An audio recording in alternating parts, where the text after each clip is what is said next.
So I kind of wanted to show how the camera is set up in Shrouded Aspect. This is a scene view of one of the scenarios. Down here is the game view. Of course, it stretches depending on how wide I have it. It would never actually be this aspect ratio in a game. But we mainly want to focus on the top here. So what controls the camera that shows what you see in the game? I have a rig here. Now this scenario main is a prefab that appears in every single scenario because almost everything in here is used in every scenario. So the controller is a root object that I use for positioning the camera on the X and Z coordinates. Now, Shrouded Aspect is generally a two-dimensional game. You know, you have a two-dimensional hex grid, but there is some vertical height in the 3D scenes, but really you're walking around on a two-dimensional grid. So the camera controller here, the root of it is what controls where you're looking on that grid. And the point that I'm controlling right here, this is the point that you are actually looking at. This is what the camera is focusing on, not where the camera actually is. Actually, this is isometric mode. You can see over here, this is where the camera is.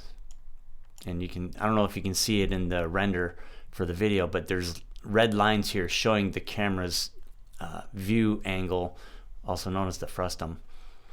Now, I also use this point to rotate the camera.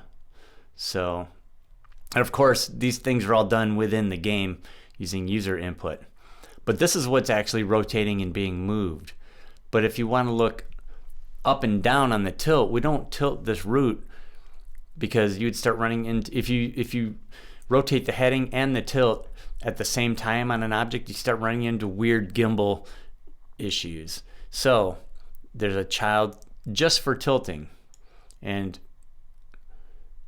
this stays at whatever tilt you have independently of whatever heading you have because it's a separate object.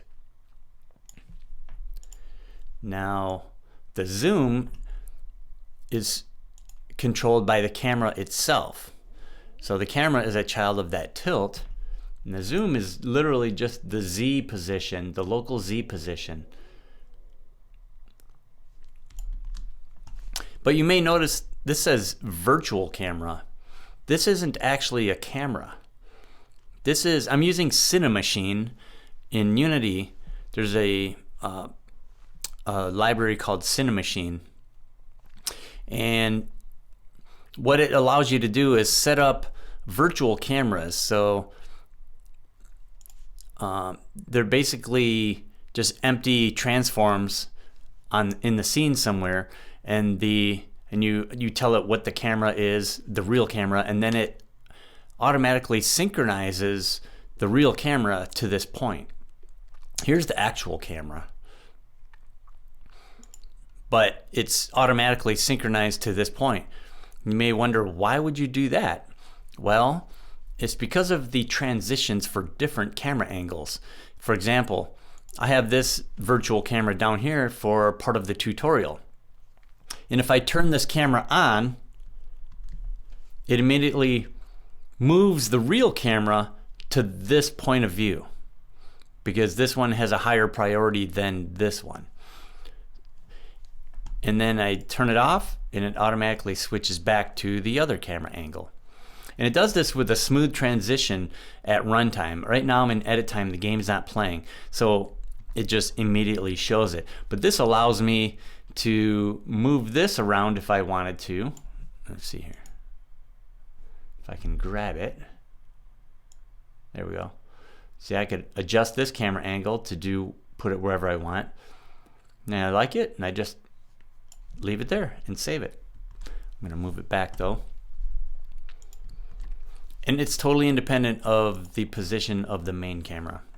And you can have as many of these set up as you want and just turn on the one that you want the camera to go to and then turn it off when you're done and it goes back to the main camera. It's pretty nice. Now, I mentioned before that, you know, there is some Z angle here, Z distance. Now in this scenario, as with most scenarios, it's generally flat. So I don't have to worry about moving the camera up and down away from the land. The camera drag plane is a collider box that covers the entire scenario terrain. And what this is when the mouse points and clicks and then you drag to move the view around, what it's doing is detecting where you clicked and dragged on this drag plane. So it knows where you started, knows where you are until you let go, so that it can keep it lined up with your mouse. But that only works properly if that drag plane is aligned more or less with the ground level that you're looking at. Otherwise, dragging it around is going to look really weird. It's going to feel weird because it's not going to center on what you expect. So this scenario is pretty much all flat, so I don't have to worry about that. But on other scenarios, I'll show you another scenario that has a lot more. Here we go. This scenario has vertical elevation going up. As you go up these ramps and head up the hills here, the terrain gets higher and higher. Now let's look at the camera drag plane here.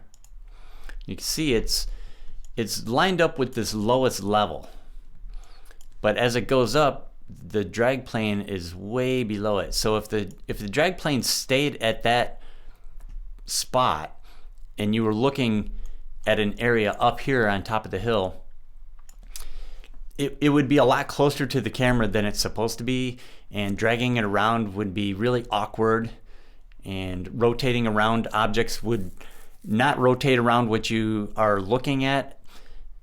So it's really weird. So what I had to do was make it so that this drag plane automatically raises and lowers to whatever level you're focused on at the moment. So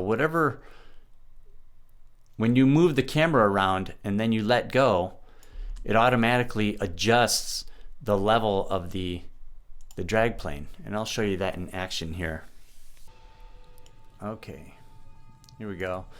And you get the fog of war floating up here. But now I'm down at the lowest level here in the game. See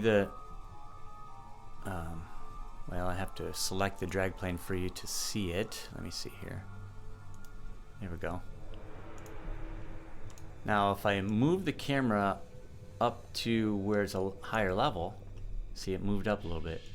And you can't see it in the game view, but if I move it to another level up, you see it moving up as I go. Move it back, comes back down. And you can see it in the game view here. As I stop dragging, it moves it. So that way, whatever's in the center of the view is what actually gets rotated around when you rotate, as you would expect. Say I center my focus on this guy. So if that's the middle of the screen, and I put that spider right there,